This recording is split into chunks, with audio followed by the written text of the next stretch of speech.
توضیح آهنگ چوپانی استاد مشکاتیان صفحه اول.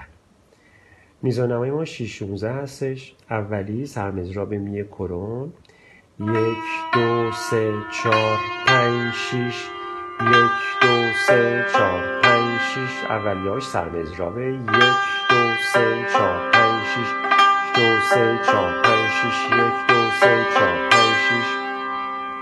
بعد داریم سرمضراب سل لا سل فا می کرون ر دو سی دو ر می کرون فا سل لا فا لا سل فا سل.